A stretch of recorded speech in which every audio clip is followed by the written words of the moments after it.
ကျေးဇူးတော်ရှင်ဆရာတော်ရှင်မြတ်တီဖျားယနေ့ညအာသနာတော်နှစ်2565ခုနှစ်ကောဇာတက္ကရာ1383ခုနှစ်တဘိုးရဲလာဇန်4ရက်ခရစ်နှစ်2022ခုနှစ်ဖေဖော်ဝါရီလ4ရက်တောက်ကြနေ့ညဓမ္မဒါနကုသိုလ်ရှင်များဖြစ်ကြသောမြန်မာစီးပွားရေးဆက်လုပ်ငန်းစုဥက္ကဋ္ဌဦးအောင်စိုးသာနှင့်ဇနီးတိဟသုဓမ္မသိင်္ဂီဒေါ်ခိုင်ပြည့်စုံကြိုင်တမီမကျော်အိန္ဒိဒရာမိသားစုတို့မှဆင်ရင်ကျင်းပပြုလုပ်အပ်သောအွန်လိုင်းဓမ္မသဘင်နှင့်ဆက်လျင်၍ကျေးဇူးတော်ရှင်ပမောက္ခချုပ်ဆရာတော်ဘုရားကြီးမှတရားဒေသနာတော်များဟောကြားချီးမြှင့်ပေးသနာတော်မူပါယံဘုရားတပည့်တော်ခြေတော်ဆုံးဥခိုက်၍ယိုသေးစွာလျှောက်ထားအပ်ပါသည်ဗျာ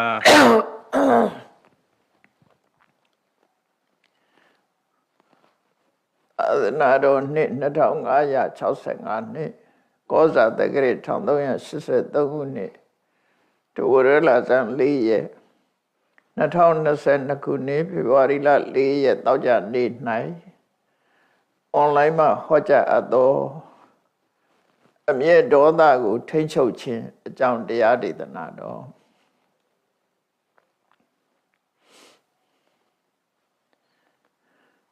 လူတွေမှာစင်ထာဝရစိတ်ကြည်လင်းနေတာမဟုတ်ဘူးအာယုန်တွေကလည်းအကောင်းနဲ့တွေ့တယ်လို့အဆိုးနဲ့လည်းတွေ့ထာဝရကောင်းနေတာမဟုတ်သည့်အတွက်ကြောင့်စိတ်အခမ်းမသိတဲ့အခါမှာ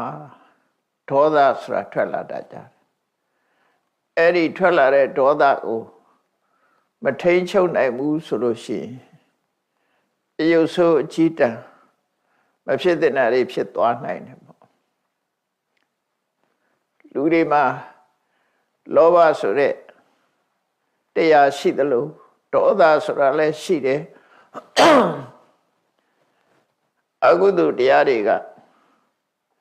ကိုယ်ထင်ကြီးတဲ့မာနသူတစ်ပါးကြီးပွားတာကိုမနာလိုတဲ့အိတ်တာ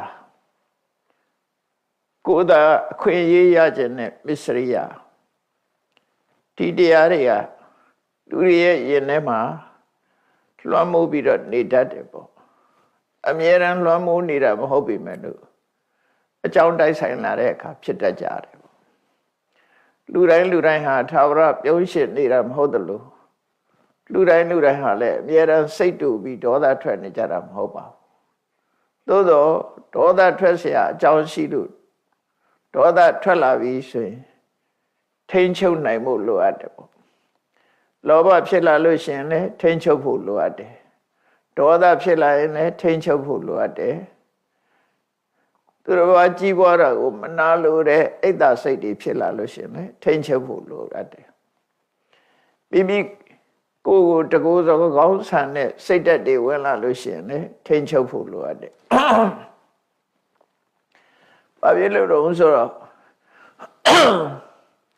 ရှင်ထဲမှာလောဘဖြစ်လာလို့ရှိရင်လေသူ့ရဲ့အသိဉာဏ်ဟာအပြော့သွားပြီးတော့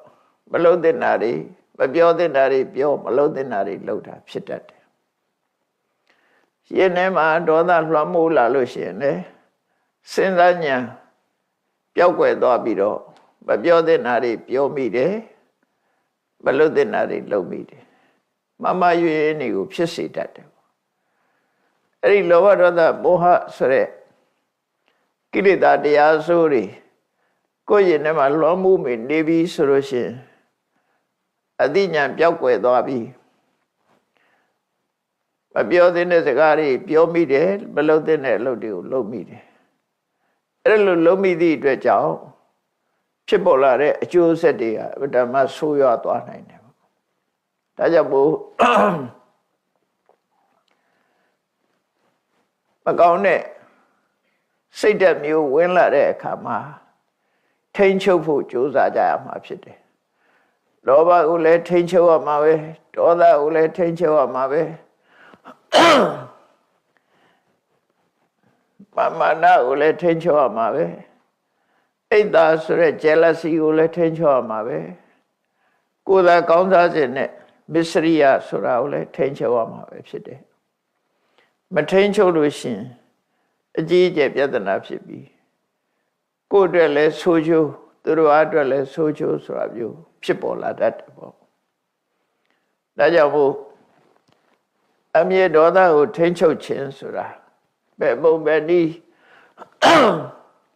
သူတော်ကောင်းတွေဟာထိန်းချုပ်ခဲ့တယ်လေဆိုတာအာယ50ဇတ်တော်တွေထဲမှာသုလဘောဓိစာတကဆိုတဲ့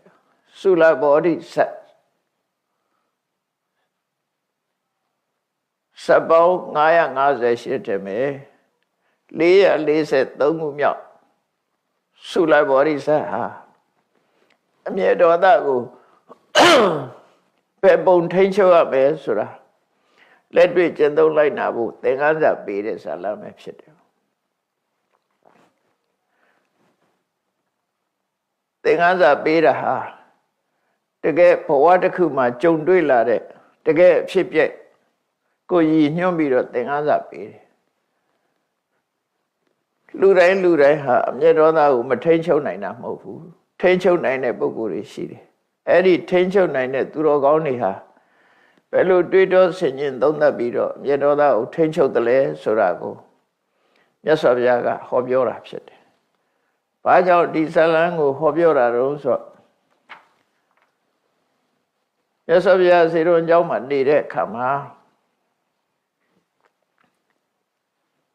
သာသနာပေါင်းဝင်ရောက်ပြီးတော့ယဟန်ပြုလာတဲ့ယဟန်တော်တစ်ပါးဟာပင်ကိုစေရအရာဒေါသအမတန်ကြီးတယ်။ထိတ်တဲ့ဆိုဒေါသဖြစ်တတ်တယ်။ဒါကစရိုက်ဝါဒနာဆိုတာဘဝမှာပါလာတတ်တယ်။စိတ်တူတတ်တဲ့လူဟာဘာပြောလိုက်ဒေါသဖြစ်ပေါ်လာတတ်တာပေါ့စိတ်ဆိုးတယ်မြဲထွက်တယ်ဒေါသဖြစ်တယ်ဆိုတာနည်းနည်းလေးပြောလိုက်လေမခံချင်စိတ်နဲ့ဒေါသဖြစ်လာတယ်အဲ့ဒါလို့စိတ်တူတာကောင်းသလားဆိုမကောင်းဘူးပေါ့စိတ်တူတာအရာမှာစိတ်တူတာမကောင်းလားဆိုမကောင်းလူလောကမှာတူနဲ့တူဆက်ဆက်တဲ့အခါမှာအပြောမခံပြီးစိတ်တူနေတဲ့ပုဂ္ဂိုလ်တွေဟာအမှန်တမ်းတကူဒီအထီးကျန်တဲ့သဘောမျိုးကိုရောက်စေတတ်တယ်အဲ့ဒီယဟန်တော်တစ်ပါးဟာသင်္ကန်းဝတ်နေလင်ကစားသူကနည်းနည်းလေးမှအပြောမခံဘူးသူရင်ထဲကဒေါသကိုသူထိန်းချုပ်နိုင်စွမ်းမရှိဘူးဘယ်သူကပြောလိုက်သူမကြိုက်တာဆိုရင်ထောင်းငနဲ့ဆိုဒေါသဖြစ်တယ်အဲ့ဒါနဲ့မြတ်စွာဘုရားကအဲ့ဒီယဟန်ကိုခေါ်ပြီးတော့ဆုံးမတယ်ယဟန်ဒေါသဆိုတာထိန်းချုပ်ရမှာဖြစ်တယ်ကောဒေါနာမဝါရိတဘောကိုယ့်ရင်ထဲမှာအမျက်ဒေါသဖြစ်လာလို့ရှိရင်တားမြစ်ရမယ်ထိန်းချုပ်ရမထိန်းချုပ်ဘဲနဲ့လွတ်ထားလို့မရဘူး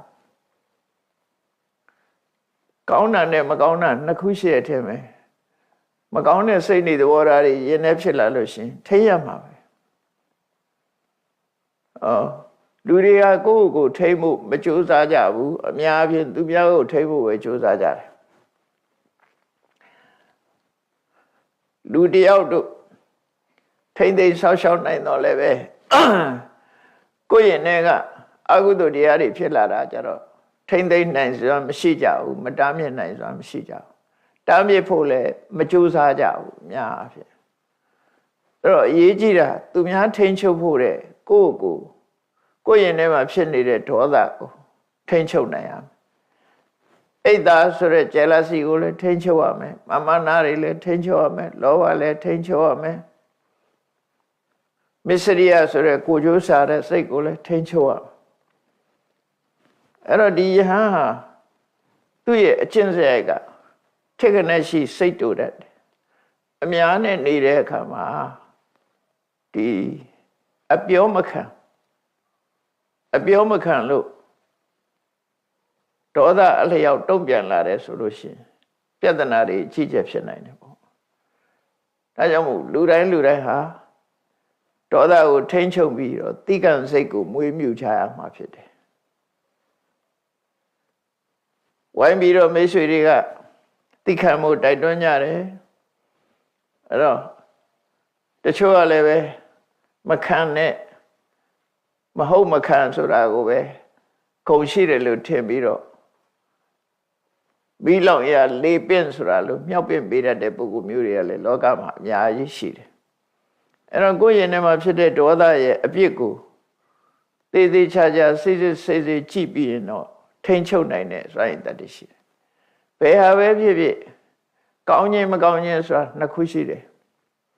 ဒီနေရာမှာဒေါသဆိုတာလုံးဝစင်စစ်မကောင်းတဲ့အရာသာဖြစ်တယ်ကောင်းတာဆိုတာကိုယ်ကနိုင်ရလို့ကျင့်တတ်သွားရင်ကောင်းတယ်လို့လူတွေကထင်ကြတယ်တကယ်ကတော့ဒေါသဆိုတာမကောင်းတဲ့အရာမကောင်းတဲ့အရာကိုကိုယ့်ရဲ့နဲ့မှာဖြစ်မခံရဘူးထိန်းချုပ်ရမှာဖြစ်တယ်တားမြစ်ရမှာဖြစ်တယ်အဲ့တော့အဲ့ဒီယဟန်နဲ့ပတ်သက်ပြီးမြတ်စွာဘုရားကဆုံးမတာငါဘုရားဟာဒေါသမထွက်အောင်အမြဲတမ်းဟောပြောတဲ့ဒေါသကိုထိန်းချုပ်ဖို့တိုက်တွန်းတဲ့တရားဓမ္မကိုဟောပြောတာဖြစ်တယ်ဒီလိုအဆုံးအမမှာသာသနာ့ဘောင်ဝင်ရောက်ပြီးတော့ယဟန်ပြုတာဖြစ်ပါလေရဲ့သားနဲ့ဘာဖြစ်လို့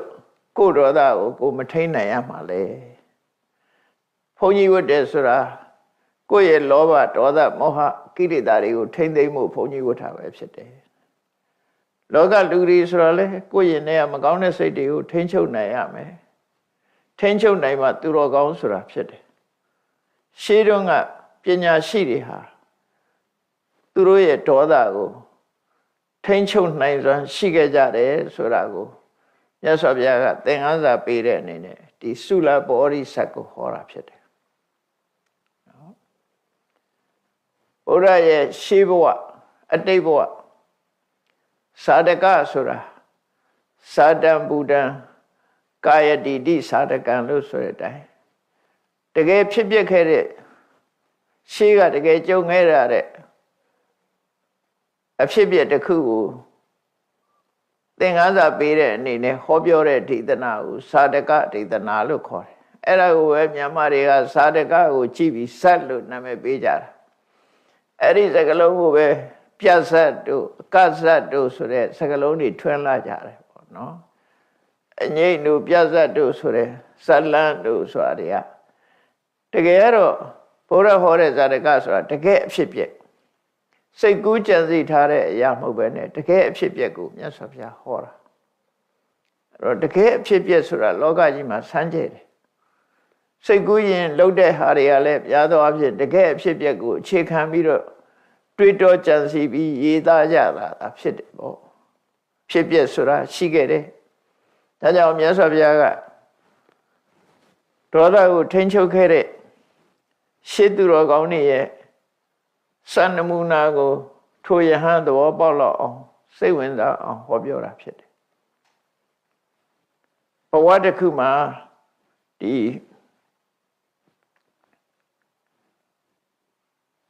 ဖျားလောင်းက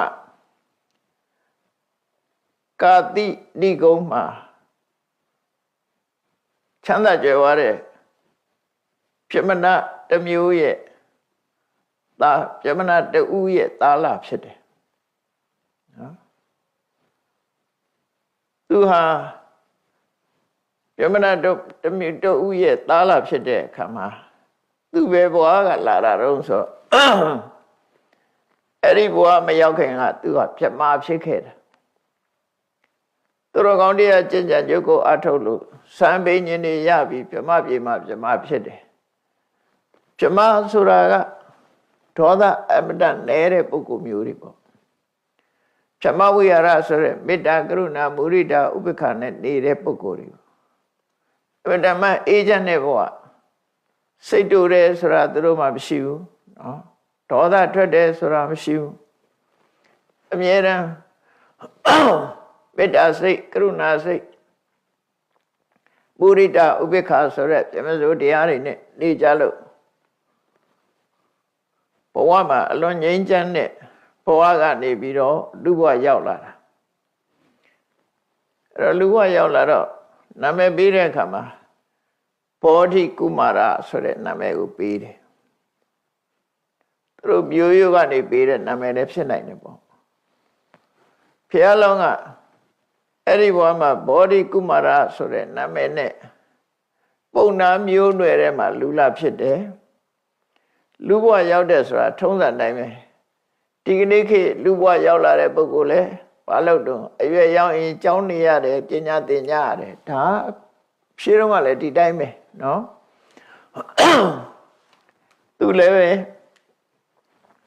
အရွယ်ရောက်တဲ့အခါမှာတက္ကသိုလ်ပြည်သွားပြီးတော့တတ်ပညာတွေသင်တယ်ပညာတက်လာပြီဆိုတဲ့အခါမှာလူလောကရဲ့ထုံတတ်ဆင်လာရပဲသူဆန္ဒကိုသူဆန္ဒမပါပြီမဲ့လို့မိဘတွေကခုံတည်ချင်းတူတယ်အမျိုးဆက်ချင်းတူတယ်အည်ချင်းချင်းတူတယ်ဆိုတဲ့အမျိုးနွယ်ကသူတို့သမီးနဲ့လက်ထပ်ပေးစားဖို့ရစီမံလာကြတယ်ဒါတော့လူဘဝရောက်လာရင်ဘယ်သူပဲဖြစ်ဖြစ်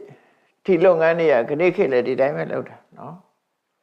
မိဘတွေကအိမ်တော်ရဲ့သားချဖို့ကြိုးစားလာတယ်အဲ့ဒီသူ့အတွက်ရွေးချယ်လိုက်တဲ့သူတို့သမီးလောင်းကလည်းပဲရုပ်ဆင်းအမတန်မှလှပတယ်သို့တော့သူကလည်းပဲပြမပြေကနေစုတည်လာတဲ့အမျိုးသမီးပဲဖြစ်တယ်အဲ့ဒါတခုတော့သွားတူတယ်နှစ်ဦးလုံးဟာပြမပြေကပြမပြေဆိုတာအိမ်အောင်ဖက်တဲ့ဒေသပုံမဟုတ်ဘူးကိုယ့်ကိုလွတ်လွတ်လပ်နဲ့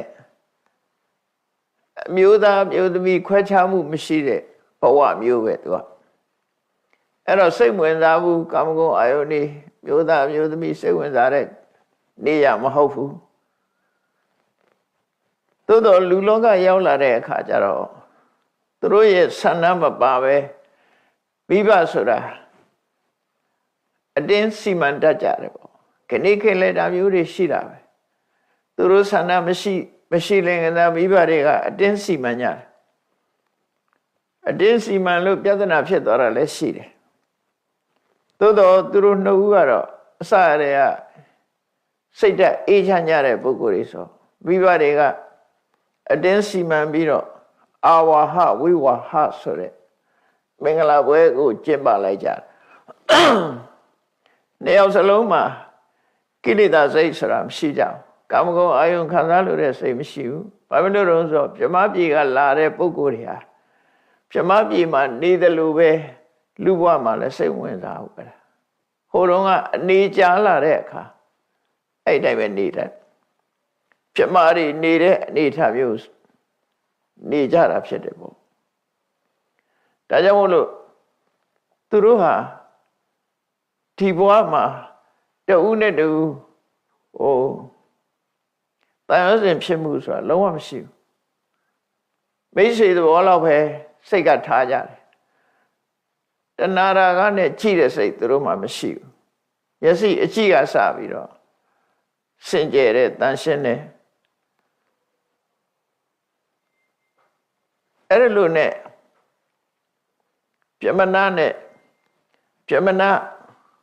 မိသားစုအတိုင်းဝိုင်းထဲမှာသူတို့သားသမီးနှစ်ဦးကိုထိမ်းမြတ်လက်ထပ်ပေးတော့မိဘရဲ့ဆန္ဒကိုမတွန်းလှန်ခြင်းလို့သူတို့ဟာမောင်နှမလို့ဆက်ဆံရေးနဲ့နေထိုင်ကြတယ်မောင်နှမဆက်ဆံရေးနဲ့ပဲနေထိုင်ကြတယ်မိဘတွေအသက်အရွယ်ရလာတဲ့အခါကွယ်လွန်နှိစ္စရောက်သွားတော့အလုံးစီးပွားတွေသူတို့လက်ထက်ရောက်လာအဲ့တော့ပစ္စည်းဥစ္စာလည်းကြွယ်ဝချမ်းသာကြတာဖြစ်တော့သူတို့ရဲ့ပိုင်ဆိုင်မှုငွေကြေးတဏှတွေဟာဂရေ80ရှိတယ်ဂရေ80တော့ဥစ္စာတွေမိဘတွေကရှားဝေထားလို့ပိုင်ဆိုင်ကြတယ်အဲ့ဒီမိဘတွေရဲ့ကွယ်လွန်နှိစ္စရောက်သွားလို့တင်းကြိုခြင်းကိစ္စလုပ်ပြီးတဲ့အခါမှာ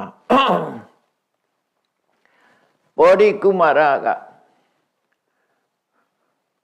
သူနဲ့ထိမ်းမြန်းလက်ထပ်ထားတဲ့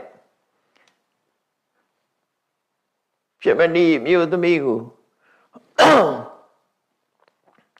ပြောဆိုတယ်ဒီနေ့ကစပြီးတော့ဟောဒီဂရေ80သောဥစ္စာကိုမင်းကိုငါလွှဲမယ်အကုန်လုံး နော်အဲ့ဒီဂရိ80သောပစ္စည်းဥစ္စာတွေကိုမင်းအပိုင်ဖြစ်လွှဲပေးမယ်မင်းချမ်းချမ်းသာသာနေပြီတော့လို့ပစ္စည်းဥစ္စာလွှဲဖို့တိုင်ပင်တဲ့အခါမှာသူနဲ့လက်ထပ်ထားတဲ့ပုံနေမှာအမျိုးသမီးကရှင်ကဘာလို့မလို့လဲလို့ဆိုတော့ငါကဒီပစ္စည်းတွေငါမလို့ချင်ဘူးငါအတွက်လည်းမလို့အပ်တော့ဘူးငါကဟိမန္တတောင်ဘက်ကိုတောထွက်ပြီးတော့ရသေးဝတ်ပြီးကိုယ့်ရဲ့ဘဝကိုကိုယ့်ကိုယ်ထိန်းကြောင်းတော့မယ်လို့ဆိုတော့အဲ့ဒီသူ့ရဲ့ဇနီးကပြန်မေးတယ်ရဟန်းဝတ်တဲ့ယသိဝတ်တဲ့ဆိုတာယောက်ျားတွေသာဝတ်လို့ရတာလားမျိုးသမီးတွေရောဝတ်လို့မရဘူးလားဆိုမျိုးသမီးလည်းဝတ်လို့ရပါတယ်ဆိုရင်ဒါဆိုလို့ရှိရင်သင်တို့စွန့်ပစ်တဲ့တတွေးကိုငါမခံယူနိုင်ပါဘူးဒီပစ္စည်းဥစ္စာတွေသူ့လည်းမလို့ချင်ပါဘူးသူလည်းယသိဝတ်ပါမယ်လို့အဲ့ဒီလိုနှစ်ဦးနဲ့တဦးနဲ့တူပစ္စည်းပြောဆိုရင်ကနေပြီးတော့နှစ်ဦးလုံးကစိတ်ဝင်စားဘူးမိဘတွေလက်ထက်တုန်းကလည်းသူတို့လုံမလုံရဘူးမိဘတွေကြွေးထားတာပဲစားဒီပစ္စည်းတွေသူတို့စီမံရမယ်ဆိုတော့တယောက်ကမှမလုပ်ချင်ကြမလုပ်ချင်တော့အဲ့ဒါဆိုလဲတို့နှစ်ယောက်ကောင်းပြီဒီပစ္စည်းတွေကိုအကုန်လုံးလှူဒန်းပေးကန်လိုက်တယ်အလှူကြီးပေးလိုက်တယ်အလှူကြီးပေးပြီးတော့တောထွက်သွားကြတယ်နှစ်ယောက်စလုံးဒါရှေးကချမ်းသာတဲ့ပုဂ္ဂိုလ်တွေကဒီလိုလုံးလိလှုပ်ထားရှိကြတာပေါ့နော်တောထွက်သွားတယ်တောထွက်သွားပြီးတော့တောတဲ့တနေရာသာသာရရှိတဲ့နေရာမှာသင်္ကန်းကျောင်းဆိုရသေးကျောင်းလေးတွေဆောက်ပြီးတော့တောထဲမှာတီးတဲ့တစ်သီးဝလံနေဒါတွေကိုရှာကြံပြီးတော့တစ်သီးစားတဲ့တစ်သီးစားပြီးဘဝကိုရပ်တည်ကြတယ်လို့သူတို့ဆိုလို့နော်တောထဲမှာတစ်သီးစားပြီးတော့နေကြတာအဲ့လိုနဲ့တောထဲမှာကရှိတဲ့တစ်သီးဝလံနေစားပြီးတော့10 နှစ်ကြာသူတို့နှစ်ယောက်ဟာကိုเจ้าလေးနဲ့ကိုတူနဲ့တူဖော်ပြုတ်ပြီးတော့10 နှစ်ကြာနေကြတယ်သို့တော့တူပေါ်တူတဏှာကတန်ရောစဉ်မရှိတော့လည်းပဲတူနဲ့တူကျင်နာမှုကတော့ရှိကြတယ်ပေါ့မေတ္တာရှိတယ်ကရုဏာရှိတယ်မုရိဒရှိတယ်ပြပစိုးတရားနဲ့မိတ်ဆွေသဘောသူတို့ဟာအတူတကွတော်ထဲမှာနေကြပြီတုံးနဲ့တူကူညီမှုတော့ပြုကြတယ်သို့တော့ကိုယ်သင်္ကန်းကြောင်းနဲ့ကိုနေကြတယ်အဲ့ဒီလိုနှုတ်နေတဲ့အခါမှာသဗ္ဗထကျင့်စဉ်ကိုကျင့်မိမယ်လို့သူတို့ဆံရတဲ့ပုဂ္ဂိုလ်ဖြစ်မရောက်ဘူးသို့တော့ယဟန်ဘုရားလွတ်လွတ်လပ်လပ်နဲ့နေရတဲ့ယသိယဟန်ဘုရားမှာ10 နှစ်ကြာနေထိုင်တယ်တောထဲမှာတစ်သီးဝလံညှိပဲစားပြီးတော့နေတဲ့အခါယောဂတစ်မျိုးဖြစ်တတ်တယ်စားတတ်မရတဲ့အခါမှာလူတွေယောဂဖြစ်တတ်တယ်လို့ပြောတယ်အဲ့ဒီတော့ကတော့ဟိမန္တာမှာစားရှိသလားမရှိဘူးလားတော့မသိဘူးကနေ့ခေတ်တော့ဟိမန္တာစားဆိုပြီးတော့ရောင်းတာတွေရှိတယ်ရှိကောင်းတော့ရှိနိုင်တာပေါ့နော်သို့တော့တော့ရသေးတွေဟာတည်တည်တည်ရစားပြီးတော့တချို့တည်းရတွေကြတော့ပြုတ်စားမှာပေါ့လေအဲ့လိုနဲ့အသက်ရှင်နေတဲ့အခါစားမပါတဲ့အစားအစာတွေစားရပါများတဲ့အခါမှာယောဂတစ်မျိုးဖြစ်တတ်တယ်တဲ့ကျုံလှီဖြော့တော့တဲ့ယောဂမျိုးတွေအဲ့ဒီယောဂမျိုးတွေဖြစ်လာတဲ့အခါမှာသူတို့ဟာလူတွေနေတဲ့မျိုးတွေရွာတွေဘက်ကိုလာပြီးတော့စားနဲ့ချက်တဲ့စားပါတဲ့ဟင်းတွေကိုစားပြီးတော့ကိုယ်ကျမ်းမာရေးကိုပြန်ပြီးတော့ တိဆောက်ကြရတယ်လို့ဆိုတယ်ဗမာပြည်မှာလည်းသစ်သီးစားကျင့်တဲ့ပုဂ္ဂိုလ်တွေကြားဘူးတယ်ဘယ်လောက်ထိအောင်သစ်သီးစားပြီးတော့နေနိုင်တယ်လဲဆိုတာတော့မသိဘူးလုံးဝစားမစားပဲနဲ့သစ်သီးကိုသာစားပြီးနေလို့ရှိရင်ဘာဖြစ်လာမလဲဆိုတာဒီအာဟာရဓာတ်နဲ့ပတ်သက်တဲ့ဆရာဝန်တွေတော့သိကောင်းသိလိမ့်မယ်စာထဲမှာတော့လောနံဘိလသေဝနထာယဆိုတာချင်းစားမိဝဲခြင်းကြုံအချင်းတို့စားတို့ဆိုတာလိုအပ်တယ်လို့ဆိုတယ်ခန္ဓာကိုယ်ရဲ့လိုအပ်ချက်တွေအဲ့ဒီလိုအပ်ချက်တွေကြောင့်ဟိမွန်တာကနေပြီးတော့ထွက်လာတယ်ဒါကအကြောင်းတစ်ခုတော့ဖြစ်လိမ့်မယ်ဟိမွန်တာဒေသဆိုတာနောက်အကြောင်းတစ်ခုကဟိမွန်တာဒေသဆိုတာဆောင်းရသည်မှာလည်းလွန်အေးတယ်ဆောင်းရသည်မှာလွန်အေးသည့်အတွက်ကြောင့်ဆောင်းရသည်မှာဆောင်းခိုဖို့အတွက်လူတွေနေတဲ့မြို့တွေရွာတွေဘက်ကိုဆင်းလာတာလည်းဖြစ်နိုင်တယ်။ဘာဖြစ်လို့လဲဆိုကနေ့ခေတ်မှာဆိုလို့ရှိရင်တိဘက်ဒေသမှာနေကြတဲ့တိဘက်လူမျိုးတွေအခုအိန္ဒိယမြောက်ပိုင်းမှာလက်ဒတ်ဆိုတဲ့ပြည်နယ်မှာနေကြတဲ့တိဘက်တွေဟာ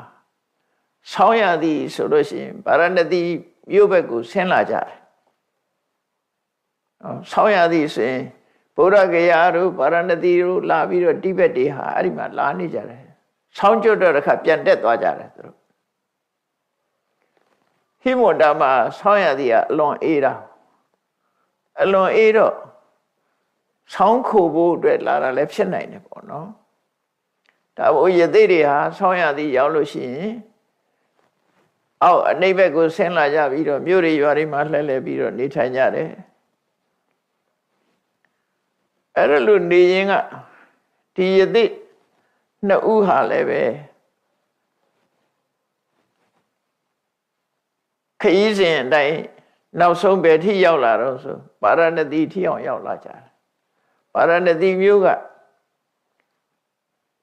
လူသူတိတ်ဆိတ်ပြီးတော့အဆောင်အကျရှိတဲ့အေးချမ်းချမ်းနေလို့ရတဲ့ဘယင်ပိုင်နဲ့ဥယျာဉ်ထဲမှာသွားရောက်နေတယ်အဲ့တော့ဥယျာဉ်ဆိုတာတော့ခဏခေတ်ပြောမယ်ဆိုလို့ရှိရင်တော့ဘယင်နေစိုက်ပျိုးထားတဲ့သီးနှံနေစိုက်ပျိုးထားတဲ့သစ်ပင်နေစိုက်ပျိုးထားတဲ့ခြံကြီးတွေဖြစ်လိုက်တောတွေစိုက်ပျိုးထားတဲ့သဘာဝတောတွေသဘာဝသစ်ပင်တွေပန်းပင်တွေအဲ့လိုဟာတွေစိုက်ပျိုးပြီးတော့အဆောင်ရှောက်နဲ့ထားတဲ့ဥယျာဉ်ခြံကြီးတွေကိုပြောတယ်အဲ့ဒီဘယင်ပိုင်တဲ့ဥယျာဉ်ခြံကြီးတွေဆိုတာဆောင်းရှောက်မှုရှိသည့်အတွက်ကြောင့်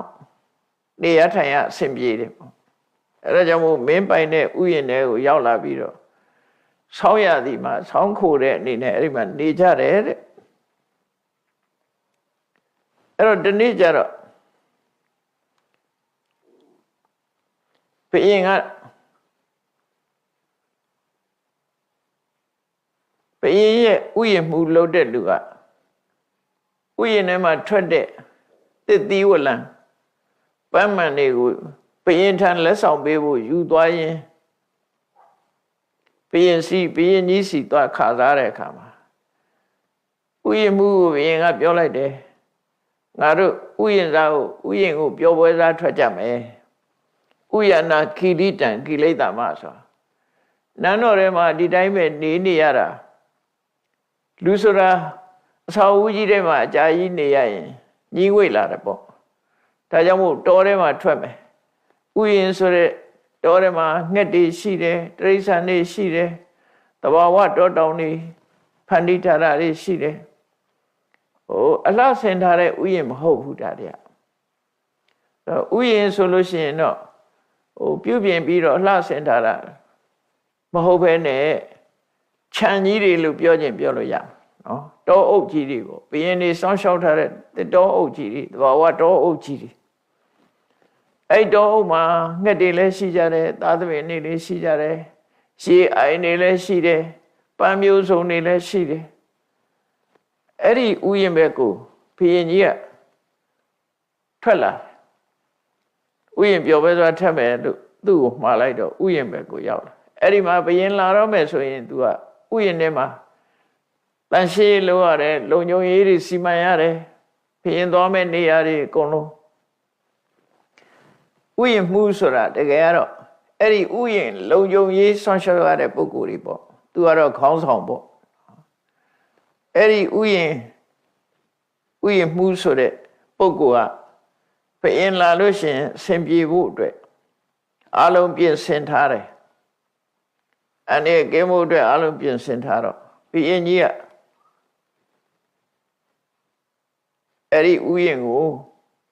နောက်လိုက်နောက်ပါအချမ်းရံများစွာနဲ့ဥယျာဉ်ကိုပြောဝဲစားထွက်လာတယ်ပေါ့အဲ့ဒီအချိန်မှာခုနက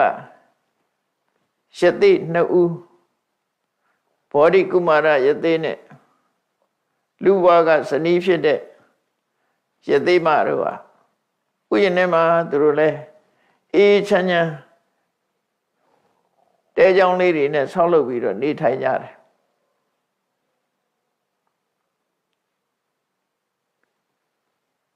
အဲ့လိုနေတာကိုဘုရင်ကြီးကဥယျာဉ်ထဲမှာသူလှက်ပတ်ကြည့်ရင်ကနေပြီးတော့ယသိเจ้าနေဘက်ကိုရောက်သွားတယ်ယသိနှစ်ဦးဟာတဲเจ้าလေးတွေနဲ့တဲเจ้าဆိုတာတော့နေဖြစ်ုံလေးဆောက်ထားတဲ့ဟာတွေဖြစ်ပါလေနော်ကာယံ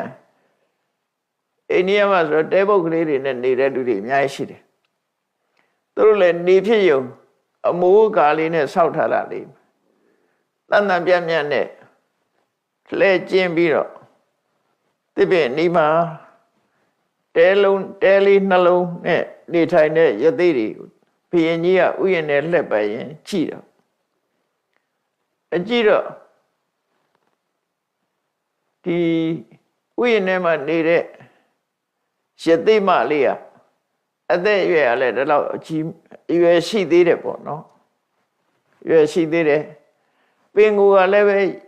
ရုပ်ဆင်းကအမတမလှပတယ်သူဗြဟ္မပြေကလာတာဆိုရုပ်ကလည်းတန့်တယ်လှလည်းလှတယ်ယသိဝလီနဲ့ဆိုပို့ပြီးတော့ကြည့်ကောင်းတယ်လို့ပြောမှာပေါ့နော်အဲ့တော့ဘုရင်ကြီးကသူ့လည်းတွေးလိုက်ရောဘုရင်ဆိုတဲ့ပုဂ္ဂိုလ်မျိုးတွေကစိတ်ကိုလွတ်ထားတဲ့ပုဂ္ဂိုလ်တွေလေစိတ်ကိုလွတ်ထားတာလိုချင်စရာရှိရင်လည်းလိုချင်တယ်စိတ်ဆိုးစရာရှိရင်လည်းစိတ်ဆိုးတယ်မာနတွေကြီးတယ်ဘုရင်ဆိုတဲ့ပုဂ္ဂိုလ်ကကိုယ့်ကိုယ်ထိန်းချုပ်မှုမရှိကြမရှိတော့သူစိတ်แท้ထင်တာလုပ်တဲ့သူတွေပေါ့သူ့ကိုအုပ်ချုပ်မဲ့လူမရှိတော့အဲ့တော့ယသိမလေးကိုမြင်တဲ့အခါမှာယသိမကိုမျက်စိကျတယ်ပေါ့နော်မျက်စိကျတော့သူ့အဖော်ယသိရှိကိုသွားတယ်သွားပြီးတော့ဒီယသိမကိုရောနဲ့ဘာတော်လုံးလို့သွားမေးတာကိုရောနဲ့ဘာတော်လုံးဆို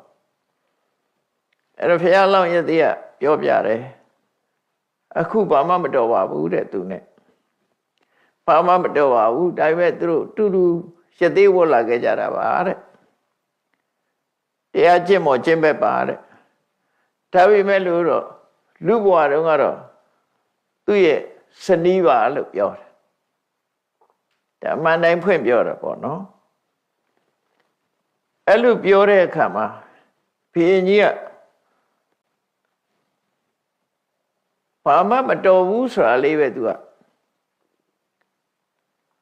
စိတ်ထဲမှာမှတ်ထားတယ်ယသိကလည်းအခုချိန်မှာဘာမှမတော်တာလူဘဝတုန်းကသာမိဘပေးစားထားတဲ့ဇနီးတယ်ဆိုတာကိုပြောတာဘာမှမတော်ဘူးဆိုတော့သူကအဲ့ဒီယသိမလေးကိုမိဖုရားမြောက်ခြင်းတယ်ပေါ့လေအတင်းမိဖုရားမြောက်ဖို့ကြိုးစားလာဒါလောကကြီးမှာဖြစ်နေဖြစ်တာရှိတဲ့ကိစ္စတွေပါဒါအထူးဆန်းတော့မဟုတ်အဲ့တော့မိဖုရားကိုတင်းကျပ်ခေါ်သွားဖို့ဒီမိဖုရားအဖြစ်တင်မြောက်ဖို့ဒီယသိမလေးကိုအတင်းကျပ်ခေါ်သွားမယ်ဆိုရင်ယသိရဲ့စိတ်ကိုစမ်းကြည့်တာကိုရောနဲ့ဘာမှမတော်ဘူးအခုဘာမှမတော်ဘူးဆိုလို့ရှိရင်သူ့ကိုနန်းတော့ခေါ်သွားမယ်နန်းတော့ခေါ်သွားမယ်ဆိုလို့ရှိရင်ဘာများလှုပ်မလဲစူးစမ်းကြည့်အောင်မယ် ဆိုပြီးတော့ဘုရင်ကြီးကသူ့ကိုပြောတာယောတိဣမံဝိတလက်ခိပိယံတံမိတဘာတိနေအဲ့တော့ယသိမလေးကအတော်ချောတာချောတော့သူ့ရဲ့မျက်လုံးလေးကလည်းမျက်လုံးပြူးပြူးပေါ့ပြူးပြူးဆိုတာမျက်လုံးကျဲတယ်မျက်စိမေးမေးမဟုတ်ဘူးမျက်လုံးကျဲကျဲမျက်လုံးကျဲကျဲနဲ့တောက်ပသောမျက်လုံးရှိတယ်ပြီးရန်တန်မိတပါတိနေစကားပြောလို့ရှိရင်လည်းချစ်ခင်ပွဲရာတူတူတက်တာပြောတတ်တယ်တန်ချိုချိုမြတ်မြတ်နဲ့ပြောတတ်တယ်ပေါ့အဲ့ဒီလိုယသိမရဲ့ပုံမှန်တရံကိုကြည့်ပြီးတော့မျက်လုံးကျဲကျဲတူတူရဲပြီးတော့ပြောတတ်တဲ့ဟောဒီယသိမလေးကိုအတင်းကျပ်ခေါ်သွားမယ်ဆိုရင်ကိုတော့ဘာလုပ်မလဲအတင်းခေါ်မယ်တဲ့ဘာလုပ်မလဲလို့ဆိုအဲ့ဒီမှာဘောရိကုမာရယသိကဘာပြန်ပြောတော့ဆိုဥပ္ပစ္စေမေနတ်မုတ်စေရငါရင်ထဲမှာတော့ဒေါသတော့ဖြစ်မယ်ဒါပေမဲ့လို့ငါဒေါသကိုထိန်းချုပ်မယ်ဥပ္ပစ္စေမေနတ်မုတ်စေရရှင်ထဲကမကျေနပ်တဲ့ဒေါသတော့ဖြစ်မယ်မတရားဘူးမတရားလုပ်တာမကြိုက်လို့မကြိုက်တဲ့ဒေါသတော့ဖြစ်မယ်ဒါပေမဲ့ဖြစ်လာတဲ့ဒေါသကိုထုတ်မပြောဘူးနမေမုံစေရစီဝတော့ငါအသက်ရှင်နေသမျှကာလပတ်လုံးငါဒေါသဖြစ်တာကိုဘယ်တော့မှမသိစေရအောင်ရဇံဝဝိပုလာဝဋ္ဌိခိပ္ပမေဝနိဝရေတပေါင်းတစ်ခုမှာဖုန်နေဟာလွင့်တက်ပြီးကောင်းကင်ကြီးတစ်ခုလုံးခမိုင်းမိုင်းဖြစ်နေတတ်တယ်ပေါ့အညာဒေသမှာဆိုရင်ကြည့်လိုက်မိုးမရွာမချင်းတပေါင်းတစ်ခုကဆုံဆိုတဲ့ချိန်လေးမှာကောင်းကင်များ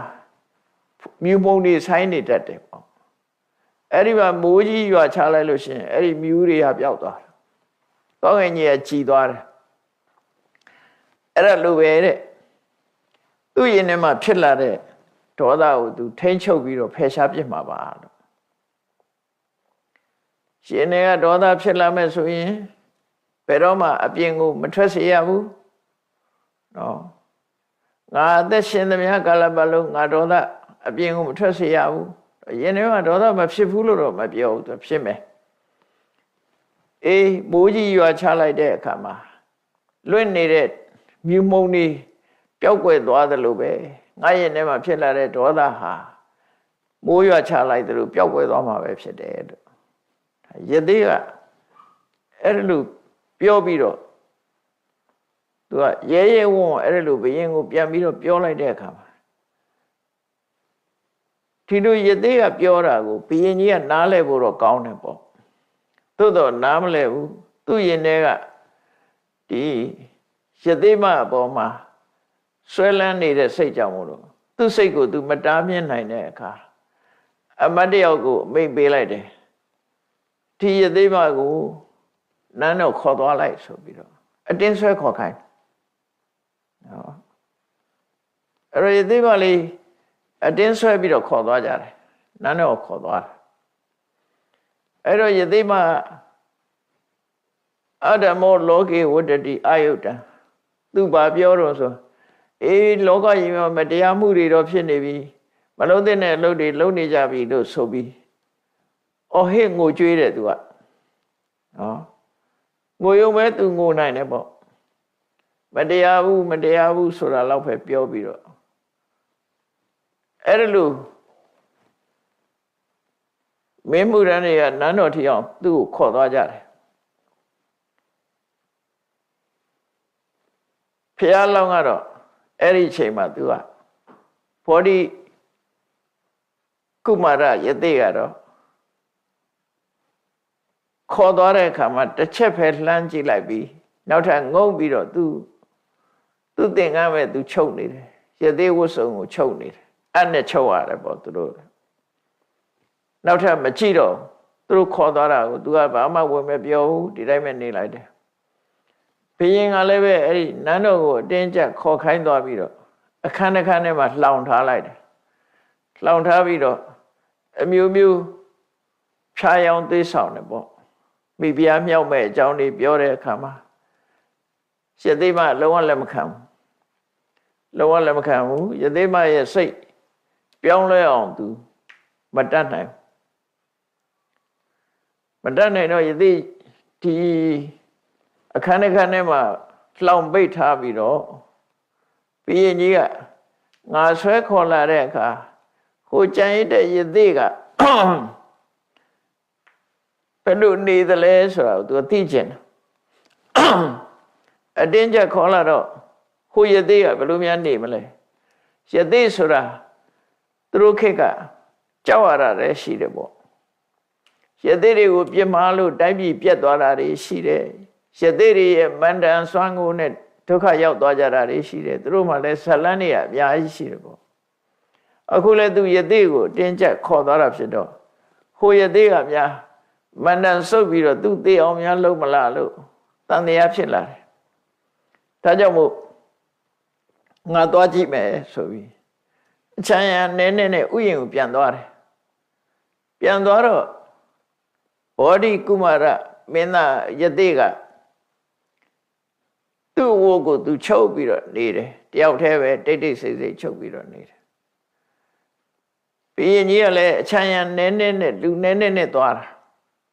သွားပြီးတော့ခြေသံမပေးဘဲနဲ့ခြေသံမကြားအောင်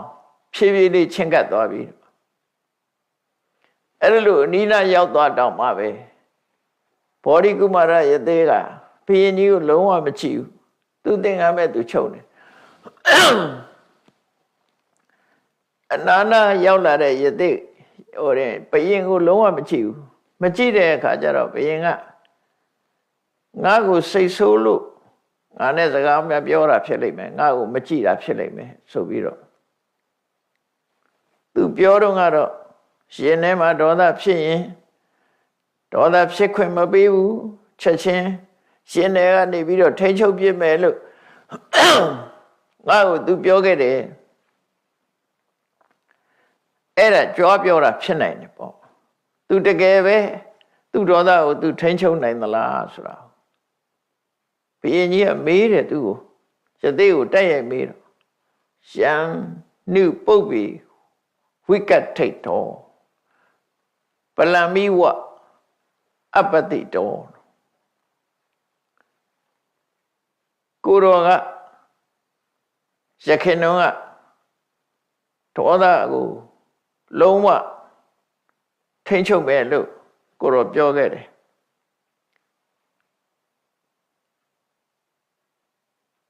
တကယ်ကိုအင်အားပေါ်မှာအမိပြုပြီးတော့ကိုရောထိန်းချုပ်တယ်လို့ပြောတယ်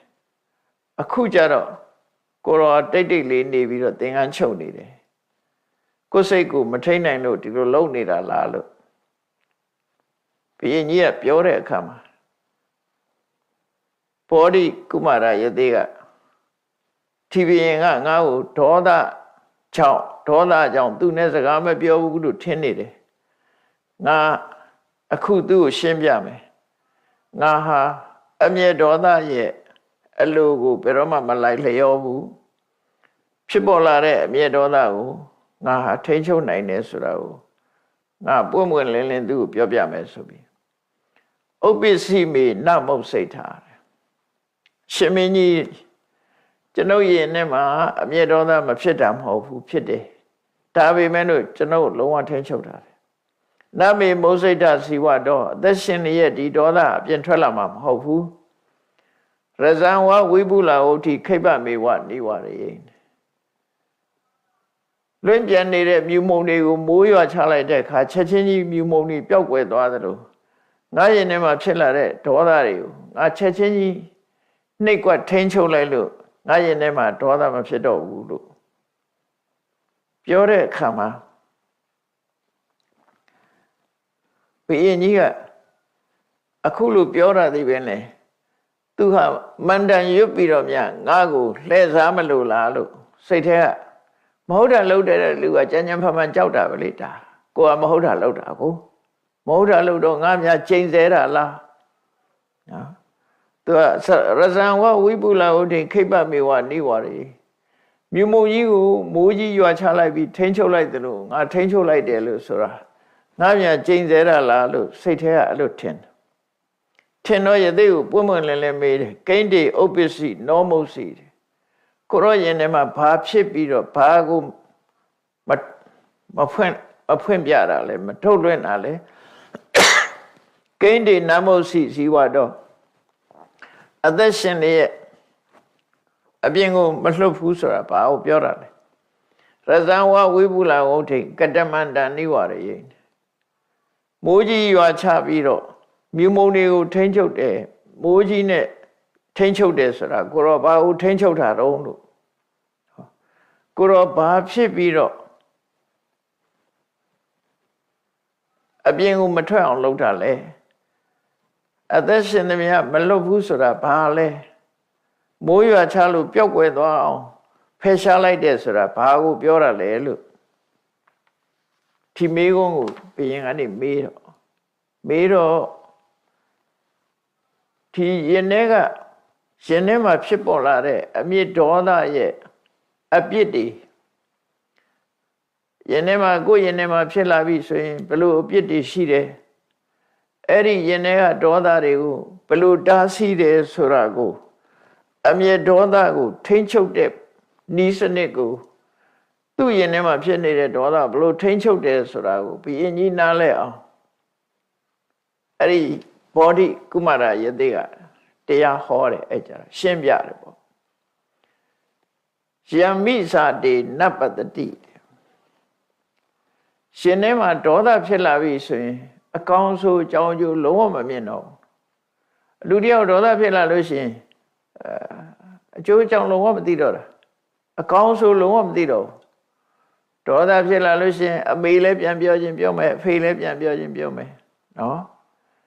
ရှင်တွေကဒေါသဖြစ်လာလို့မထိန်ချုပ်နိုင်ဘူးဆိုလို့ရှိရင်အကောင်းဆုံးလည်းမသိတော့မမြင်တော့အသိပညာပျောက်ကွယ်သွားတယ်အဲ့ချိန်အဇာတိတာထုပတ္တိဒေါသမဖြစ်ဘူးဆိုရင်မြင်နိုင်တဲ့အရာတွေကိုဒေါသဖြစ်လာပြီဆိုရင်လုံးဝမမြင်တော့ဘူးတဲ့သောမေဥပ္ပစီနောမုတ်စီတဲ့သူကလျှို့ဝှက်တဲ့စကားမျိုးနဲ့ပြောလိုက်တာပေါ့လေဒါမျိုးယင်ထဲမှာဖြစ်လာလို့ရှိရင်အကောင်အကျိုးဆောအကျိုးအကြောင်းဆိုးကောင်းကိုမတွေ့ဘူးတဲ့မမြင်မှသာမဖြစ်မှသာတွေ့တယ်အဲ့ဒီလိုယင်ထဲမှာအကြောင်းအကျိုးကောင်းဆိုးမသိနိုင်တဲ့ရှင်ထဲကအမျက်ဒေါသမျိုးဖြစ်လာတာကိုဘယ်တော့မှအပြင်ကိုလူသိအောင်ကိုဒေါသကိုထုတ်မှာမဟုတ်ဘူးတဲ့ကောတော်ဒုံမေဒခောစရောတဲ့အမျက်ဒေါသဆိုတာအသိပညာနည်းပါးတဲ့ပုဂ္ဂိုလ်ရဲ့အလေးအထားတစ်ခုသာဖြစ်တယ်ဒါမှတ်သားစရာပေါ့နော်သူဖြစ်လာလို့ရှိရင်ကောင်းတဲ့အကောင်းဆိုးမမြင်တော့ဘူးအဲ့ဒီအကောင်းဆိုးကိုမမြင်နိုင်တဲ့အမျက်ဒေါသမျိုးကိုသူ့ရင်ထဲကဖြစ်လာအောင်တော့ထိန်းချုပ်မယ်အဲ့ဒီကောရဆိုတဲ့အမျက်ဒေါသဟာအသိပညာကင်းမဲ့တဲ့ပုဂ္ဂိုလ်ရဲ့လုံးလိလှုပ်ထားရှိတဲ့အသိပညာကင်းမဲ့တဲ့ပုဂ္ဂိုလ်ကသာမထိန်းချုပ်ဘဲနဲ့ထားလိုက်ထားတဲ့အရာမျိုးသာဖြစ်တယ်လို့သူထိန်းချုပ်တာတခြားမှမဟုတ်ဘူးသူ့ရင်ထဲကဒေါသကိုထိန်းချုပ်တာလို့သူပြောတာရှေနသာတေနနန္တာတိအမိတ္တာဒုက္ခမေတိနောအဲ့ဒီအမျက်ဒေါသဆိုတဲ့သဘာဝတရားဟာတဲ့ကိုယ့်ရဲ့ဒုက္ခရောက်မှုကိုလူချင်းနေကြတဲ့ရန်သူတွေကတော့ဒီလူတွေဒီအမျက်ဒေါသကြောင့်လူတွေဟာဒုက္ခရောက်ကြတာ哦အဲ့ဒီလိုဒုက္ခရောက်ကြောင်းဖြစ်တဲ့ဒေါသမျိုးဖြစ်ပေါ်လာပြီဆိုလို့ရှိရင်ရန်သူတွေကသဘောကျတယ်ရန်သူရဲ့အကြိုက်ဖြစ်တယ်လို့ပြောတာလူတယောက်ဒေါသဖြစ်ပြီးမရှုနိုင်မကယ်နိုင်ဖြစ်နေရန်သူကကြိုက်တယ်သူစိတ်ဆိုးပြီးတော့ပျက်စီးသွားတာဟောရန်သူကကြိုက်တယ်အဲ့လိုဆိုလိုတာအဲ့တော့ရန်သူရဲ့အကြိုက်ဒေါသဖြစ်တဲ့ပုဂ္ဂိုလ်တယောက်ဟာရုပ်ပျက်ဆင်းရဲဖြစ်တယ် ဒေါသဖြစ်ပြီဆိုရုပ်ပြည့်ဆင်းရဲဆိုတာဘာပြောတာတုံးဆိုကိုယ်ရင်နဲ့ဒေါသကိုမထိန်နိုင်လို့ရှိရင်လူတယောက်ဟာမျက်နှာကြီးหนีရဲမျက်ထောက်ကြီးหนีရဲပြီးတော့သူများကိုဆဲဖို့ဆိုဖို့ခုံမှုပေါက်ဖို့တွေဖြစ်လာနောက်ဆုံးကျအတန်တော်မထွက်နိုင်အောင်ဖြစ်လာဒေါသကြီးလာပြီဆိုရင်အတန်တော်မထွက်နိုင်ရုပ်ပြည့်ဆင်းရဲတွေအကုန်ဖြစ်လာတယ်အဲ့ဒီလိုသူရုပ်ပြည့်ဆင်းရဲဖြစ်နေတာကိုကိုယ့်ရဲ့ဒုက္ခကိုမြင်ကျင်တဲ့မိတ်ရန်သူတွေကတော့သဘောကျတယ်သဘောကျတယ်ရုပ်ပြည့်ဆင်းရဲဖြစ်သွားတာကိုသဘောကျတယ်သောမေဥပ္ပစ္စည်းနောမုတ်စီကောရောဒုံမေရခောစရောအသိဉာဏ်မရှိတဲ့ပုဂ္ဂိုလ်တွေသာဖြစ်လိဖြစ်တာရှိတဲ့ဒီဒေါသသူ့ရင်ထဲမှာဖြစ်လာရင်သူကထိန်းချုပ်မယ်လုံးဝထိန်းချုပ်စီလုံးဝတားမြစ်မယ်ပေါ့ဒီဟာတွေနဲ့ဆိုလိုတဲ့သူဆိုလိုတာကဘာကိုပြောလို့တာလဲဆိုရန်သူအကြိုက်ဒုက္ခရောက်စေတဲ့ဒေါသမျိုးငါလက်မခံငါရင်ထဲမှာဖြစ်เสียအောင်ငါထိန်းချုပ်မယ်ဟောဒီလိုပြောချင်တာပေါ့နော်ရန်သူအကြိုက်ဒုက္ခရောက်စေနိုင်တဲ့ဒေါသငါရင်ထဲမှာဖြစ်မခံဘူးတဲ့ယတပိစစာယမဏံပိတတ္ထနာဝဘုစတိလောကမှာဒေါသဆိုတဲ့တရားဖြစ်လာလို့ရှိရင်ကိုကျိုးစီးပွားကိုလည်းနားမလဲတော့အဲ့ဒါလို့ကိုကျိုးစီးပွားတော့မှမသိနိုင်အောင်လွှမ်းမိုးကြီးစွပြီးတော့ကိုယ်ဒုက္ခပေးရတဲ့ဒေါသမျိုးကိုယ့်ရဲ့ထဲမှာဖြစ်လာလို့ရှိရင်လုံးဝတက်ခံပြီးတော့ထားမှာမဟုတ်ဘူးတဲ့ချက်ချင်းနှိပ်ကွက်ပြီးတော့တားဆီးပြမှာဖြစ်တယ်ဒါဒေါသရဲ့အပြစ်တွေကိုပြောနေတာတော့ရှင်တွေကအမျက်ဒေါသတွေဟာကိုယ်ပြန်ပြီးတော့ဒုက္ခပေးမှာဖြစ်တယ်ရှင်နာဘိဗုဒ္ဓကုသလံဇာဟတိဒေါသလွှမ်းမိုးခံရလို့ရှိရင်စိတ်ကောင်းနှလုံးကောင်းတွေကပျောက်သွားတယ်ဘယ်သူပဲဖြစ်ဖြစ်ဒေါသလွှမ်းမိုးခံတဲ့စိတ်မှာကုသိုလ်ဆိုတာမဖြစ်တော့ဒေါသဖြစ်နေရင်ကုသိုလ်ဆိုတာမဖြစ်တော့အကုသိုလ်စိတ်တွေပဲဖြစ်လာတယ်ပရကမေဝိပုလ္လစာပိအတ္တဘလောက်ကြီးမားတဲ့အကျိုးစီးပွားပဲဖြစ်စေဒေါသဖြစ်လာလို့ရှိရင်ဆုံးရှုံးသွားတယ်တော့အကောင်းပြောလို့လည်းမရအဲ့ဒီအချိန်ကျတော့လာမပြောနဲ့ဘယ်သူပြောရမှလည်းမခံဒေါသကြီးနေလို့ရှိရင်အကျိုးစီးပွားတွေအကုန်လုံးဆွဲသွားနိုင်တယ်တဲ့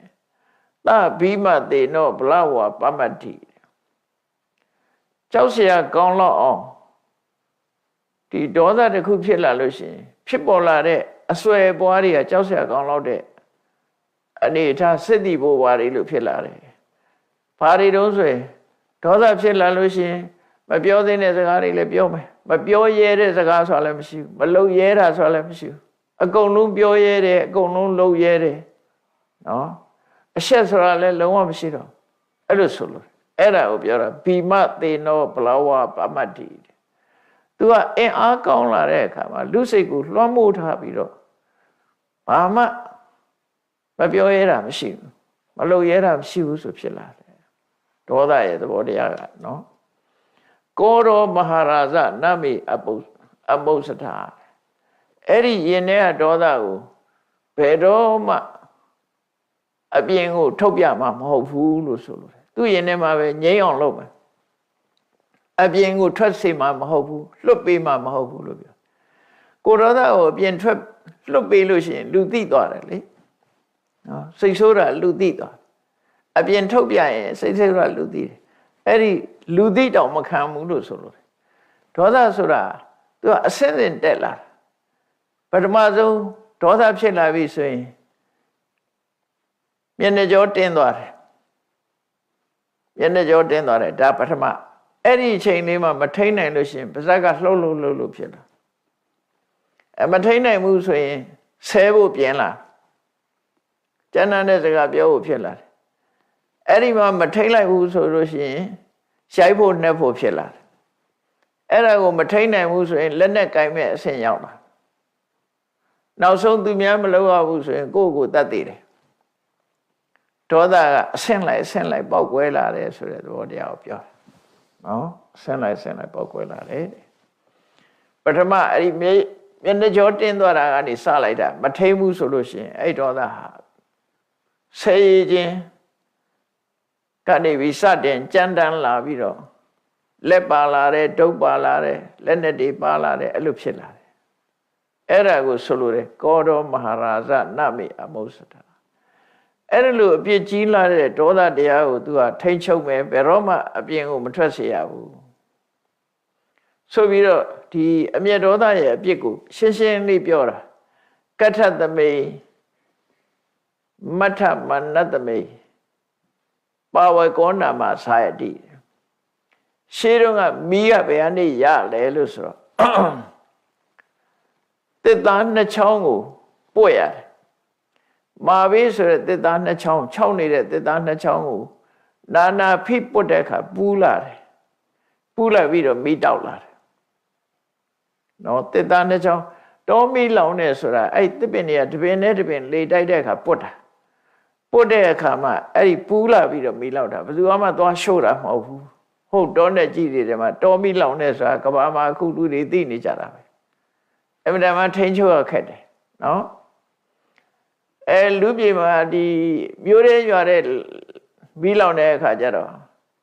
ရှို့မီးလည်းရှိကောင်းရှိနိုင်တယ်ရှို့တဲ့လူမရှိရင်ဝါရလျှော့ပေါ့ခဏခေတ်ကတော့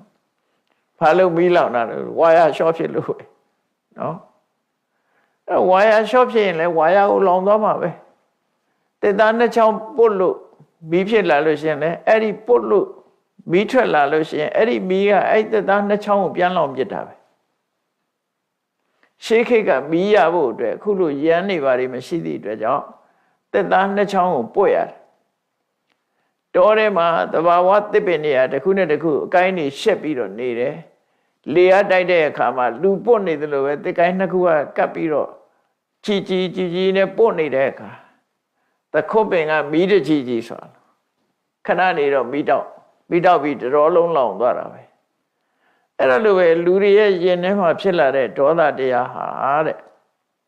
ကိုယ်ရင်ထဲမှာဖြစ်ရင်ကိုယ်အရင်ပြန်လောက်မှာပဲဒါဒေါသရဲ့အဖြစ်ကိုပြောပြနော်ကထသမိမထမနတမိတစ်သားနှစ်ချောင်းကိုပို့လိုက်လို့ရှင်ပါဝကောနာမသာယတိမီးဆိုတာဖြစ်လာတယ်တဲ့တမေဝကထံတဟတိယတမသောသာယတိခိနိအဲ့ဒီဖြစ်ပေါ်လာတဲ့မီးဟာတဲ့သူဖြစ်ရာထင်းချောင်းကိုပဲပြန်ပြီးတော့လောင်ပြစ်တယ်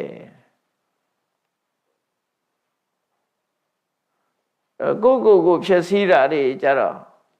ခုခေတ်ပါသုံးလို့ဆိုရင်ပစိယိုးလို့သုံးရတယ်အဲ့ဒီသဘောပဲမီးကလည်းပဲတစ်သားကဖြစ်လာတဲ့မီးဒီတစ်သားကိုပဲပြန်လောင်တယ်ဘာနဲ့ဥပမာတူလို့ဆိုတန်ကိုတန်ကြီးတက်လို့ရှင်တန်ကြီးကတန်ကိုပြန်စားတယ်နော်တန်ကြီးသည်တန်ကိုအမိပြုတ်ပြီးတော့တန်ချေးဆိုတာဖြစ်တယ်အဲ့ဒီတန်ကြီးသည်တန်ကိုပဲပြန်စားဖြစ်တယ်အဲ့ဒါလိုပဲမီးကလည်းပဲသူထင်းကိုဆွဲပြီးလောင်းရင်အဲ့ဒီထင်းကိုပဲဖျက်ဆီးပြစ်တယ်ထို့တူပဲလူရဲ့တဏ္ဍာမှာဒေါသဖြစ်လို့ရှင်အဲ့ဒီဒေါသသည်လူကိုပဲပြန်လောင်းပြစ်တယ်လို့သူဆိုလို့တယ်ဒါဒေါသရဲ့အပြစ်တွေကိုသူပြောပြတာနော်ယတမသောသာယတိခိနိဧဝံမန္တတပောတတဘာလတအဝိသနာတော်စဉ်းစားဉာဏ်ကင်းမဲ့တဲ့ပုဂ္ဂိုလ်တွေဟာတဲ့ဒေါသဖြစ်လာပြီဆိုလို့ရှိရင်လူတွေကသာရမ္မဆိုတာမင်းကဆဲရင်ငါရိုက်မယ်မင်းကတုံးနဲ့ရိုက်ရင်ငါဓာတ်နဲ့ခုတ်မယ်မင်းကဓာတ်နဲ့ခုတ်ရင်ငါတနတ်နဲ့ပြစ်မယ်ဆိုရင်အဲ့ဒါသာရမ္မလို့ခေါ်တယ်သာရမ္မဆိုရင်မင်းကတစ်ချက်ခေါက်ရင်ငါနှစ်ချက်မင်းက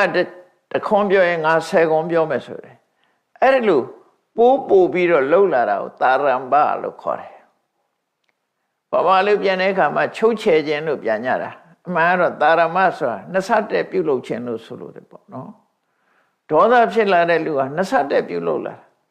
သူကဒုံနဲ့ရရင်ကိုကဓာတ်နဲ့ပြန်ခုံးမယ်ဆွဲဟာမျိုးတော့အဲ့ဒီသာရမဒေါသဖြစ်လာလို့ရှင်အဲ့ဒီသာရမဖြစ်လာတဲ့ဒေါသဟာ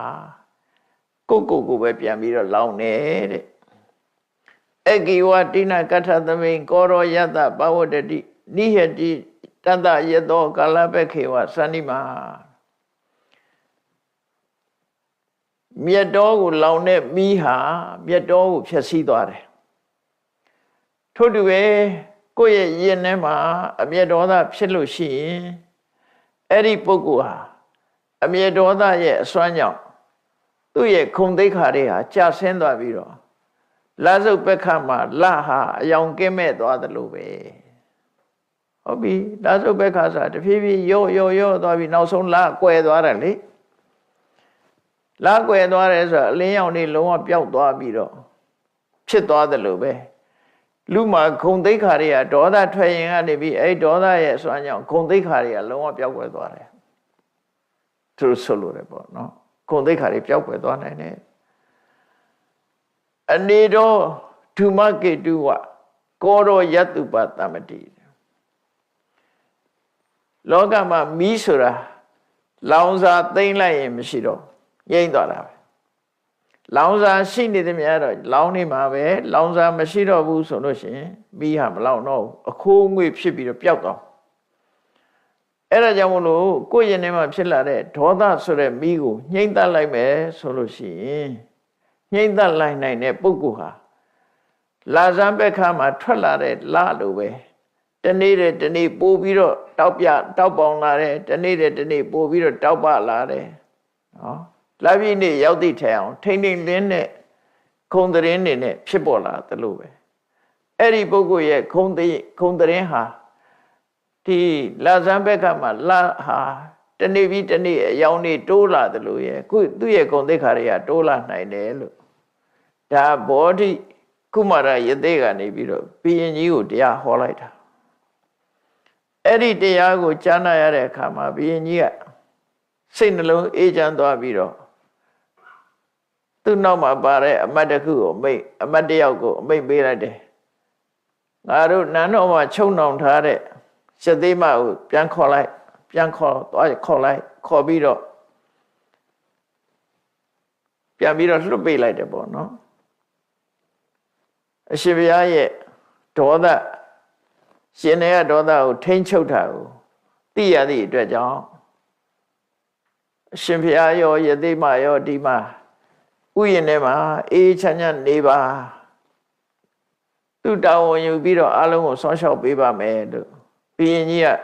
ကြောဝန်ချတောင်းပန်ပြီးယသိကိုရှ िख ိုးပြီးနန်းတော်ပြန်သွားတယ်အဲ့တော့ဒီဘောဓိရာဇဘောဓိကုမာရယသိနဲ့ယသိမလေးတို့ဟာရှားသက်ပံအဲ့ဒီဥယျာဉ်ထဲမှာပဲဘုရင်ကြီးရဲ့ဆောင်းလျှောက်မှုခံပြီးတော့ချမ်းချမ်းသာသာနေကြနောက်ကြတော့ယသိမလေးကသုတိမဏိကွယ်လွန်သွားတဲ့အခါကျတော့ယသိကြီးကဟိမဝန္တတောင်ကိုပြန်သွားပြီးသူတူဦးတဲ့နေတဲ့အခါမှာသမထကျင့်စဉ်ကိုကျင့်လို့သံပင်ညင်နေရပြမစိုးတရား၄ပါးကိုပွားများအထုတ်ပြီးသူဟာပြမပြေရောက်သွားတယ်ဒီနေရာမှာယသိမလေးတည်သွားတော့ဘယ်ရောက်တယ်ဆိုတာမပါတော့ဘူးနော်ယသိမကတော့အဲ့ဒီဥယျာဉ်ထဲမှာပဲကွယ်လွန်နေစာရောက်သွားတယ်ယသိမကွယ်လွန်ပြီးတဲ့အခါမှာယသိကြီးကဟိမဝန္တပြန်သွားတယ်အဲ့ဒီကြတော့ပြန်သွားပြီးသူတယောက်တည်းလွတ်လပ်လပ်နေပြီးတရားထုတ်တဲ့အခါမှာစံပင်ကြီးနေပြန်ရတယ်ဒီဇလန်းကိုသင်္ကန်းစာပေးတာတော့အမျက်ဒေါသကိုထိမ့်ချုပ်နည်းဘယ်လိုထိမ့်ချုပ်ရမလဲအမျက်ဒေါသဘောဘယ်လိုရှုမြင်ရမလဲထိမ့်ချုပ်တယ်ဆိုတာအမျက်ဒေါသရဲ့အပြစ်ကိုဆင်ញင်သုံးသပ်တာထိမ့်ချုပ်ခြင်းပဲပေါ့သွားပြီးရင်မထဲရင်ထဲမှာဖြစ်နေတဲ့ဒေါသကြီးကိုဒီတိုင်းထိမ့်ချုပ်တာမဟုတ်ဘူးဒီဒေါသရဲ့အပြစ်တွေကိုဆင်ញင်လိုက်တာထိမ့်ချုပ်တာပဲမကောင်းမှုလို့သိလိုက်ရင် तू ကထိမ့်ချုပ်ပြီးသားဖြစ်သွားတယ်ကောင်းတယ်လို့သိရင်ဆက်လုပ်မှာပဲလေအဲ့တော့ဘယ်အရာပဲဖြစ်ဖြစ်ငါဒေါသထွက်တာမကောင်းဘူးဒီဒေါသအပင်ငရဲကြစေနိုင်တယ်ငါဘဝပျက်စီးစေနိုင်တယ်ဆိုတော့ဒီအတွေးတွေကဒါထိမ့်ချုပ်တဲ့အတွေးလို့ခေါ်တယ်ဟိုလိုကြီးတွေးเสียမဟုတ်ဘူးသို့မဟုတ်မေတ္တာဘာဝနာနဲ့ထိမ့်ချုပ်မယ်သိက္ခာဉာဏ်ဆိုတဲ့ခန္တီတရားနဲ့ထိမ့်ချုပ်မယ်ဒီအကြောင်းအရာဒေါသထွက်เสียအကြောင်းအရာကိုမေ့ထားပြီးတော့ထိမ့်ချုပ်မယ်ထိမ့်ချုပ်ပုံထိမ့်ချုပ်နည်းတွေမျိုးရှိတဲ့ထက်မယ်မေတ္တာနဲ့ထိမ့်ချုပ်တယ် အတွေးနဲ့ထိန်းချုပ်တယ်မှန်ကန်တဲ့တွေးတောဆင်ခြင်မှုတွေနဲ့ထိန်းချုပ်တယ်တော့ငါဒါမထိန်းလို့ရှိရင်ငါဘဝပျက်စီးလိမ့်မယ်သိရင်ငရဲရောက်လိမ့်မယ်စသဖြင့်ဒါလည်းထိန်းချုပ်တာအဲ့လိုအတွေးနဲ့ထိန်းချုပ်တယ်လို့လူတိုင်းဟာကိုယ့်ရဲ့ထဲမှာအမျက်ဒေါသမဖြစ်ဘူးဆိုတာမရှိဘူးအကြောင်းအရာဆိုတာဖြစ်လာနိုင်တယ်ဖြစ်လာလို့ရှိရင်အခုလိုတွေးပြီးတော့ထိန်းချုပ်ရမှာဖြစ်တယ်ဆိုတာကိုသင်ခန်းစာပေးလို့ရင်းဖြစ်ပါတယ်ဒီတရားကိုဟောလိုက်တဲ့ဒီသင်ခန်းစာကိုအဓိကအကြောင်းပြုပြီးဟောတဲ့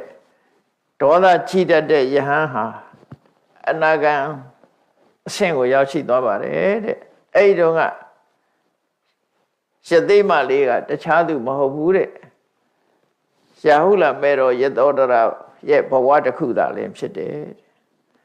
ဗာရဏသီဘုရင်ကတော့တခြားသူမဟုတ်ဘူးတဲ့ရှင်အနန္ဒာရဲ့အတိတ်ဘဝတစ်ခုပဲဖြစ်တယ်အဲ့ဒီဘောဓိကုမာရယသိဆိုတာတခြားသူမဟုတ်ဘူးငါရဲ့အတိတ်ဘဝပဲဖြစ်တယ်လို့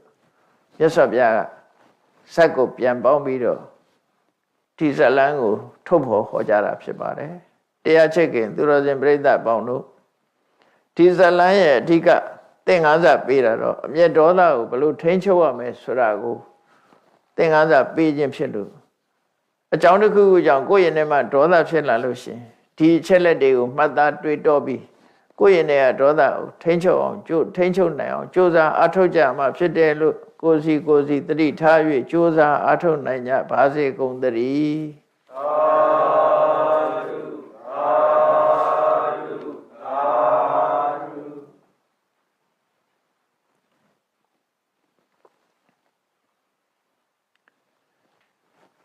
ရှေးဆက်ချရအောင်ရှင်ဖေယဖေယတပည့်တို့သည်ဓမ္မအသိဉာဏ်ရရှိမှသာလင်နိဗ္ဗာန်ချမ်းသာကိုမျက်မှောက်ပြုနိုင်ပါသောကြောင့်ဓမ္မအသိဉာဏ်ရရှိစေရန်ရှိတန်ကြလျက်ဓမ္မသဘင်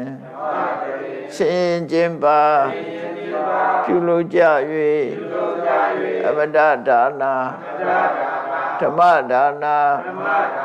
တရားလှူတော်ကိုပေးလူကြပါကုန်၏တရားတော်မြတ်ကိုယုတိလေးမြတ်စွာမမတ်သားသာအာယုထားလျက်နာကြားကြပါကုန်၏တရားတော်မြတ်ကိုတတ္တဗဝတ္ထုစုစုတို့ဖြင့်ပူဇော်ကြပါကုန်၏ယနေ့ယခုအာထုပြုလုပ်ကြရသောဤကောင်းမှုသည်နိဗ္ဗာန်ချမ်းသာ၏အကြောင်းထောက်ပံ့ဖြစ်ပါစေတည်းဤကောင်းမှု၏အဖို့ဘာကကိုအမိအဖအဖို့အဖွာဆရာသမားမဆာ၍ကဘာသူကဘာသာလူနတ်မြမတတ္တဝါများတို့အားအမြဝေငှပါကုန်၏ကုသိုလ်အမြကိုယ်စီရကြကုန်သည်ဖြစ်၍ကိုယ်စိတ်နှဖျားချမ်းသာကြသည်ဖြစ်ကြပါစေကုန်သတည်း